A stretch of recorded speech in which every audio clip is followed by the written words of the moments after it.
இது unofficial mat. டீட்டெயிலாக சொன்னால் தான் நான் அடுத்த ஸ்டெப் எடுக்க முடியும். இப்போ நீங்கள் வர போகிறீங்களா இல்லையா? இதுதான் அவரோட கடைசி நம்பிக்கை. சொன்னா புரிஞ்சுக்கோ.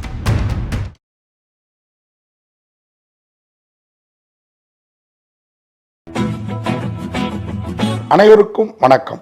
நான் உங்கள் பத்திரிகையாளர் RS கார்த்திக். இந்த வீடியோவில் நம்ம பார்க்க இருக்கிறது நம்ம வேற லெவல் சினிமா சேனலோட சினிமா விமர்சனம். இப்போ நம்ம பார்க்க இருக்கிறது இந்த வாரம் திரைக்கு வர இருக்கிற 35 சின்ன விஷயம் இல்லை அப்படிங்கிற படத்தோட விமர்சனம் தான். 35 சின்ன விஷயம் இல்லை. இந்த படம் இந்த கிறிஸ்மஸுக்கு இன்று 25th ரிலீஸ் ஆகிடுச்சு, December 25th தமிழில். இதுக்கு முன்னாடியே தெலுங்கில் இந்த படம் ராணா டகுபதி என்ன அப்படிப்பட்ட ஆட்களால் பெருசாக கொண்டாடப்பட்டிருக்குதுங்க இந்த படம். ஆமாம், அதையும் நம்ம சொல்லி தான் ஆகணும். இந்த படத்தோட கதை என்ன, களம் என்ன அப்படின்றத பார்க்குறதுக்கு முன்னாடி இந்த படம் உண்மையாகவே ஒவ்வொருத்தரும் நம்ம ஃபேமிலியோடு போய் பார்க்கணும். அதுவும் இந்த ஸ்கூல் படிக்கிற பசங்கள்லாம் நம்ம குடும்பத்தில் இருந்ததுன்னா கண்டிப்பாக கூப்பிட்டு போய் பார்க்கணும். அப்படி ஒரு எண்ணத்தை ஏற்படுத்துனுச்சு. இந்த படத்துக்கு பெருசாக பப்ளிசிட்டிலாம் இல்லை. 35 சின்ன விஷயம் இல்லை இந்த படத்துக்கு. ஆனால் இந்த படத்துக்கு என்ன மாதிரி ரிவ்யூவர்ஸோட பப்ளிசிட்டி தான் பெரிய பப்ளிசிட்டியாக இருக்கணும்னு நான் நினைக்கிறேன். ஏன்னா அப்படி ஒரு பொயட்டிக்கான அருமையான ஒரு கதைங்க. ஒன்றும் இல்லை, கீழ் திருப்பதியில் ஒரு குடும்பம், அங்கே ஒரு ஸ்கூலில் 2 பிள்ளைங்களை படிக்க வச்சுட்டுருக்கு. புருஷன் கண்டக்டர், பொண்டாட்டி ஹவுஸ் ஒய்ஃபு. 10ஆம் கிளாஸ் ஃபெயிலு. கொஞ்ச காலத்திலேயே தன் மாமாவை கல்யாணம் பண்ணிக்கணும்னு வீட்டை விட்டு மாமா சொந்தக்காரர் தான் மாமாவை கட்டிக்குது. அந்த ஹஸ்பண்ட் தான் கண்டக்டராக இருக்கிறாரு. நடுத்தர குடும்பம். மச்சான் ஒரு சவுடாலாக வீட்டில் குடும்பத்தில் விளையாட்டுக்கு பேசுவாங்களே, ஒன்றா அவனுக்கெல்லாம் கட்டி வைக்க முடியாது அப்படின்னு. அது அந்த ஐயங்கார் ஃபேமிலியில் ஜாஸ்தியாக இருக்கும். இவங்க ஐயங்கார் ஃபேமிலி. அங்கே அப்படி சொன்னோன்னா அந்த பொண்ணு என்ன கட்டிக்க மாட்டேயா மாமான்னு கட்டிக்குது. கட்டிக்கிட்டு 2 பிள்ளையை பார்த்து அவங்கள ஸ்கூலில் படிக்க வைக்கிறாங்க. அதில் ஒரு பையனுக்கு மேக்ஸுன்னா பெரிய அலர்ஜி. மற்ற சப்ஜெக்ட்லாம் 80, 90, 100 மார்க் எடுக்கிறவங்க மேத்ஸில் மட்டும், மற்றதெல்லாம் சண்டம், மேத்ஸில் மட்டும் தண்டம் அப்படின்னு உலக பார்வைக்கு அந்த மேக்ஸ் வாதியாக இருக்குது. ஆனால் அவன் கேட்குற அறிவார்ந்த கேள்விகளுக்கு மேக்ஸ் வாதியாராலேயே பதில் சொல்ல முடியல. நம்ம ஊரில் பதில் சொல்ல முடியலன்னா என்ன பண்ணுவோம்? அவன் கிறுக்கு பையன் அப்படின்ருவோம் கேள்வி கேட்குறவனை. அப்படிப்பட்ட ஒரு கிறுக்கு பையன் பேர் எடுத்து 6ஆம் கிளாஸ்லேருந்து 5ஆம் கிளாஸுக்கு ப்ரொமோட் ஆகிறான் அந்த பையன். அவங்க அப்பாவே போய் ஸ்கூலில் அவன் ஒரு நாள் 2 ஃப்ரெண்ட்ஸ் ஒன்றா இருக்கானுங்க ஸ்கூலில். அவனையும் பிரிக்கிறதுக்கு பிளான் பண்ணுறாரு. அதனால் ஒரு நாள் அவரோட 2 வீலரில் பங்கம் பண்ணுறான், சீட்டை கிழிக்கிறான். ஒரு நாள் டயரை பஞ்சர் பண்ணுறான், ஒரு நாள் பிரேக்கை கட் பண்ணி விட்றான். ஒரு நாள் எஸ்டிமாக போய் டூர் போகிற அன்றைக்கி கண்ணாடியை தூக்கி டயரில், ஸ்கூல் பஸ் டயரில் வச்சிடறான் இவர் வரக்கூடாதுங்கிறதுக்கு. இதில் ஸ்கூல் அவனை சஸ்பெண்ட் பண்ணிவிடுது. அடுத்து என்ன நடக்குது? இந்த டயத்தில் அந்த ஸ்கூலோட பிரின்ஸ்பாலாக இருக்கிறாரு நம்ம பாக்யராஜ், பாக்யராஜ். அவருடைய பேத்தி அங்கே படிக்க வருது. பேத்தின்னா அவருக்கு உயிர். அது சொல்ல மீட்டிங்காக இருந்தால் கூட நம்ம புஷ்பா படத்தில் வர்ற புஷ்பராஜ் மாதிரி சிஎம்ஐ பார்க்க போகணுன்னாலும், சிண்டிகேட்டை பார்க்க போகணுன்னாலும் பொண்டாட்டி ஃபீல் ஆகிட்டா மாற்றம் நடந்துடும் இல்லையா? அந்த மாதிரி இவர் பேத்தி ஃபீல் ஆகிட்டா யாரை வேணாலும் ஃபெயில் போடுவார், யாரை வேணாலும் பாஸ் போடுவார். நல்லா வாத்தியார். ஐயங்கார் ஆசிரியர்கள் உங்களுக்கு தெரியும் அந்த காலத்தில் எப்படி பாடம் எடுத்தாங்க. இன்றைக்கி நம்மலாம் கல்வியில் ஓரளவுக்கு சிறந்து விளங்குறோம்னா சும்மாலாம் சொல்லக்கூடாது. நம்மளை அடக்கி வச்சுருந்தாங்க ஆரியர்கள் அப்படிலாம் பேசலாம். ஆனால் நியாயத்தையும் நம்ம பேசணும். அவள்லாம் இல்லைன்னா இவாளுக்கெல்லாம் கல்வி இல்லை, அதையும் நம்ம ஒத்துண்டு தான் ஆகணும். அப்படிதான். அப்படிப்பட்ட ஒரு மனிதர் இப்போ என்ன பண்ணுறாரு, அந்த பையனை என்னங்க நீங்களே ப்ரொமோட் பண்ண சொல்கிறீங்கன்னு பையனை தூக்கி 5ஆம் கிளாஸ் போகிறாரு. இவன் தம்பி அந்த 5ஆம் கிளாஸு ரொம்ப கில்ட்டியாக ஃபீல் பண்ணுறான். மற்ற பசங்கள்லாம் இவங்க கூட ஃப்ரெண்ட்ஷிப் வச்சுக்க மறுக்கிறாங்க. இந்த டயத்தில் தான் அந்த பேத்தி இந்த கிளாஸ்க்கு வருது. அதுக்கும் இவனுக்கும் ஒரு சின்ன ஷாப்பிங் நோட் புக் வாங்குகிற இடத்துலேயே அது இங்கை இவன் மேலே அடிச்சுட்டு இதில் காண்டா இருக்கிறான். அப்புறம் ஃப்ரெண்ட்ஸுங்க அப்படிங்கிறான், இது என் ஃப்ரெண்டு உட்காந்த இடம், நீ உட்காரக்கூடாதுங்கிறான். ஒருத்தன் போனால் ஒருத்தன் தான் அவன்னா அவனுக்கு புரிய வச்சுட்டு அவன் உட்காடுறான். இவனுக்கு சப்போர்ட்டாக ஸ்கூலில் இருக்கா.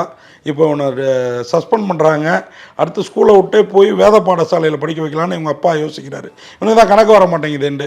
இது இல்லாமல் கணக்கு வாத்தியார் இவனை இந்த ஓட்டு அந்த ஓட்டு இல்லை, ஊரை விட்டே ஓட்டுற அளவுக்கு ஓட்டுறாரு. ஒரு ட்ரிப்பு வீடை விட்டே ஓடுறான் இந்த பிரச்சனையினால்.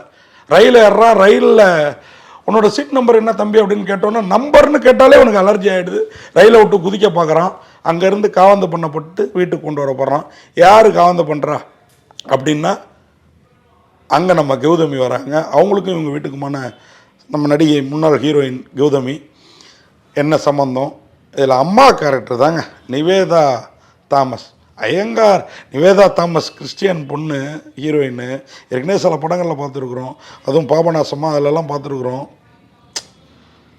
ஐயோ, இந்த பையன் கணக்கில் பிணக்காக இருக்கிறத ரசிக்கிறதா, அந்த வாத்தியாரோட ஓட்டுறதை ரசிக்கிறதா, இல்லை அந்த ஹீரோயினை நம்ம கண்களால் கணக்கு பண்ணுறதா?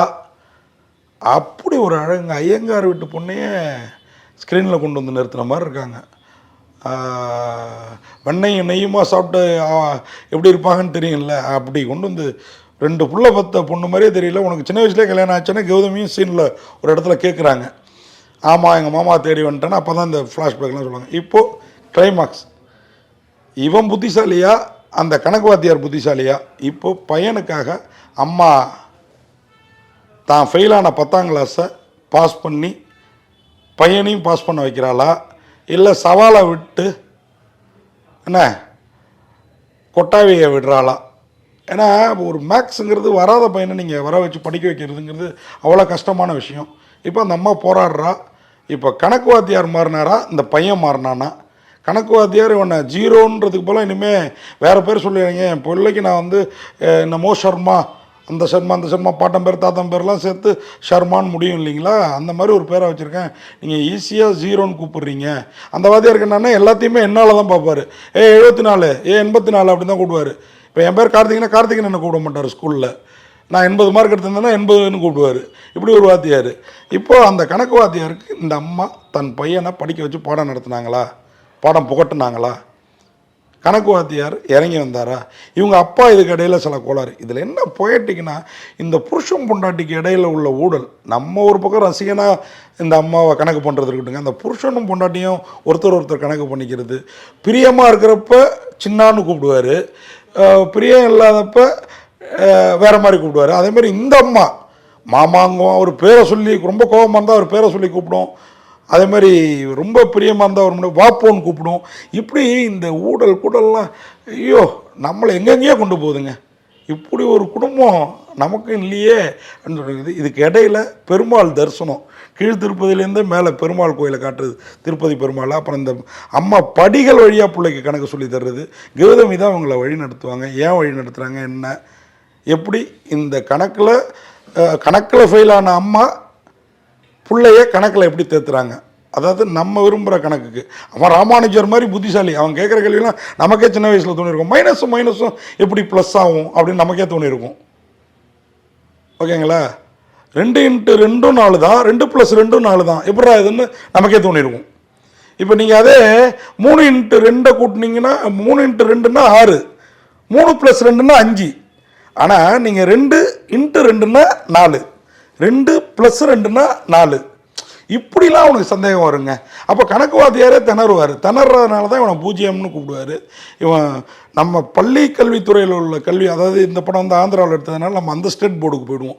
அந்த கல்வியை இவங்க எதுவும் பண்ணல. இப்படி படம் வழிய அப்படியே இந்து மதத்தின் மீது நமக்கு மேலும் பற்ற கொண்டு போகுது. ஆனால் கிறிஸ்மஸ் அன்னைக்கு ரிலீஸ் ஆகிருக்குது. ஆனாலும் எம்மதமும் சம்மதம்னு வாழ்கிற நமக்கு இந்த படமும் மிக பிரமாதமாக பிடிக்கும். அதில் இந்த படம் தெலுங்கு படங்கிறனால நமக்கு வந்து பெருசாக இல்லை, இவங்களுடைய பேரெல்லாம் தெரியல. எனக்கு தெரிஞ்ச வரைக்கும் சொல்கிறேன். நிவேதா தாமஸ் 35 சின்ன விஷயம் இல்லை படம் பேர். நிவேதா தாமஸ் பிரமாதமாக நடிச்சிருக்காங்க. ஐயங்காராத்து பொண்ணாகவே வாழ்ந்துருக்குறாங்க. பிரியதர்ஷி அவர் ஒரு ஹீரோ. விஸ்வதேவ் ஒருத்தர் கணவர், ஒருத்தர் கணக்கு வாத்தியார். பாக்யராஜ் பிரின்ஸ்பால். கௌதமி அண்டு இன்னும் பலர். அந்த மாமா கேரக்டரு சீம்பால் அப்பப்போ கேட்டு அடம் முடிப்பான், சைக்கிள் கேட்டு அடம் முடிப்பான் இன்னொரு பையன். இந்த 2 பையனுங்களுக்கு இடையில் உள்ள ஒரு கெமிஸ்ட்ரி ஃபிசிக்ஸு. முதல்ல எதிர்ப்பான் அண்ணனை இந்த கிளாஸுக்கு வந்ததுக்கு, அப்புறம் ஆதரவு கொடுப்பான். அந்தமாரி அந்த 2-3 வாண்டுங்க, 2-3 வாண்டு இல்லைங்க, மொத்த கிளாஸும். இந்த பையன் பேர்லாம் எனக்கு தெரியல. எனக்கு வந்து இன்னும் அந்த சரியான அந்த காஸ்ட் அண்ட் குரோ எனக்கு கிடைக்கல. ஆனால் அவனெல்லாம் ஒருத்தரையும் தனித்தனியாக பாராட்டணும். அதுவும் இந்த எக்ஸ்ட்ரா கரிக்குலர் ஆக்டிவிட்டீஸில் வேறு லெவலில் இருக்கிற அந்த பையன், அவனோட தம்பி, இவனுக்கு முன்னாடி ஃப்ரெண்டாக இருந்தவன், இந்த பொண்ணு எல்லாருமே, அந்த பாக்யராஜோட பேத்தியாக வர்ற பொண்ணு எல்லாருமே பிரமாதமாக நடிச்சிருக்கிறாங்க. அது மாதிரி அந்த ரயில்வே ஸ்டேஷனில் அவன் ரயில் ஏறி போகிறப்போ ஐயோ தொலைஞ்சிட போடான்னு நமக்கு பதறுதுங்க. அதுதாங்க அந்த படத்தோட பெரிய ஃபீல். அதுமாதிரி திருப்பதி மலை ஏறுறப்போ நம்மளையும் மலைக்கு கூப்பிட்டு போகிற மாதிரி, கீழ் திருப்பதியிலேருந்து மேல் திருப்பதியில் கோபுரத்தை பார்க்குற ஒரு இடத்துல பார்க்க முடியும் இல்லைங்களா, அது பார்க்குறப்ப நமக்கு அப்படி ஃபீல் ஆகுது. திருப்பதிக்கே கூப்பிட்டு போய்ட்டு இந்த படம் உண்மையாகவே பெருமாள் இந்த படம் தமிழ்லையும் வெற்றி பெற பெருமாள், எம்பெருமான், முருகன் எல்லோரும் துணை இருக்கணும்னு சொல்லி 35, அதாவது 35 மார்க் எடுப்பது ஈஸியான காரியம் இல்லை, அதுதான் டைட்டில். 35 ஈஸியான காரியம் இல்லை அப்படிங்கிறது அந்த படத்தோட இது. இந்த படத்தை வந்து நான் ஏற்கனவே சொன்ன மாதிரி ராணா டகுபதி அங்கே கொண்டாடி இருக்கிறாரு. அதுமாதிரி நந்துமணி, நிக்கிதா பூமி, விவேக் சாகர், சித்தார்த், இப்படி நிறைய பேர் இந்த படத்தில் பணியாற்றிருக்கிறாங்க. எல்லோரும் என்னென்ன பணி செஞ்சாங்கன்னு எனக்கு சரியாக சொல்ல தெரியல, நம்மக்கிட்ட வந்து சரியான இது இல்லை. ஆனால் இந்த படத்தில் இருக்கிற எல்லோருமே சரியாக பணி புரிஞ்சிருக்கிறாங்க. நடிகர்கள், டெக்னீஷியன்கள் உட்பட அத்தனை பேரும். முடிஞ்சால் நீங்கள் இந்த வாரம் இந்த படத்தை இந்த கிறிஸ்மஸ் நியூ இயர் ஹாலிடேஸில் தேட்டரில் உங்கள் குடும்பத்தோடு போய் பாருங்கள். இல்லைன்னா தெலுங்கில் ஆகா ஓடிடியில் இந்த படம் இருக்குது, அதையாவது பாருங்கள், உங்களுக்கு பிடிக்கும் நிச்சயமாக. 35 அவ்வளோ ஈஸி இல்லை. இந்த படத்துக்கு எனக்கு மதிப்பெண்ணே கொடுக்கணும்னு தோணுது. 100 அவுட் ஆஃப் 100ன்னு சொல்லி விடைபெறுறேன். நன்றி, வணக்கம்.